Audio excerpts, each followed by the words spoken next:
Good afternoon and welcome to Carlisle TV. Today we'll be talking about Carlisle's culture and upcoming events with special guest David Gopsil, a learning facilitator from Tully House Museum and Art Gallery. But just before that, we will have our correspondent David Lee giving us an insight into cosplay. Comic-Con, which was hosted in Carlisle in March, was by all accounts spectacular, especially for those who are passionate about games, comics and films. David is there to tell us more. It's a good form of escape from generic life. You get to be someone you're not for a bit, and it's fun. It allows people to see something they don't get to see every day. Like walking through a town and seeing just an R2-D2 just driving by is pretty mental. Yeah, you see it in more places now than you did. It's a lot more common in colleges and unis, people doing little meetups and stuff. Cosplay is dressing up as a character from TV, movie, anime, or a book, or anything you want to be, really. It's fun. It's exciting to see Carlisle hosting such popular events. If you wish to find out more about upcoming events in Carlisle, you can do so by visiting www.skiddle.com/whatson/Carlisle. But moving on, we're talking all things history on location at Carlisle Castle, arguably the most popular tourist attraction in the area. Discussing the castle's heritage and history, we have our correspondent Brandon Ferson. Carlisle Castle, I'm Brandon Ferson. We're here today to discover the history of Carlisle, and this is one of the best places to come.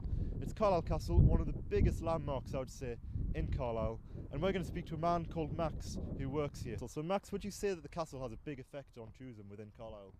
Well, certainly. I'd say it's one of the main tourist draws in the area. The building itself dominates the landscape around, so as you're coming down Castle Street, it sort of draws you towards it. But as well, its checkered and turbulent history is another factor which draws people in from near and far. Carlisle Castle is an English heritage site, and they run events all throughout the year for families. You can find out more on these events by visiting. Joining us now is special guest David Gopsil from Tully House Museum and Art Gallery, here today to talk to us about tourism in Carlisle. So, how does your business affect the tourism industry of the city? Well, I think we've got quite a unique location, being halfway between two great historical sites. We've got the castle at one side, the cathedral at the other, but also Tully House is a fantastic little historical site, and we have plenty of history for people who are kind of on their way to or from the castle. So, what is the usual demographic of people visiting the museum? Do they tend to be young people, or are they quite mature? It varies day to day mostly. There's a lot more mature people during the week just because there's a lot of tour groups that come through midweek.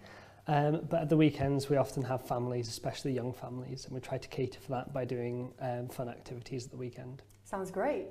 So what events does Tully House offer to attract more people into the city? Well, we have two exhibition halls. One is a smaller one is one of the largest ones in in the north of England, so it is a huge gallery.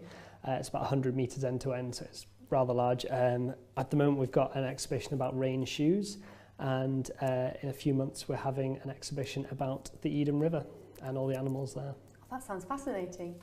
So is there an increase of tourism throughout the year, or does it generally stay the same? And why do you think that is?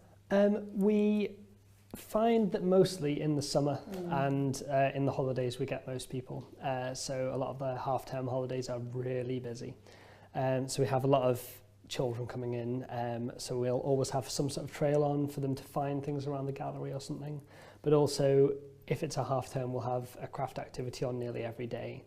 If it's a normal holiday, so like the summer holidays or the Easter holidays, we have 3 craft drop-ins a week, and these are all things that the children can make something and take it home. So there's lots and lots of fun things to do.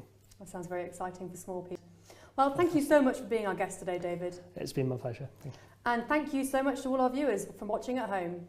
Tune in next week to meet special guest, the Mayor of Carlisle, who will be joining us in the studio. Make sure to keep up to date with all the Carlisle news. Thank you so much for watching, and we hope you can join us next week. Have a great day. Goodbye.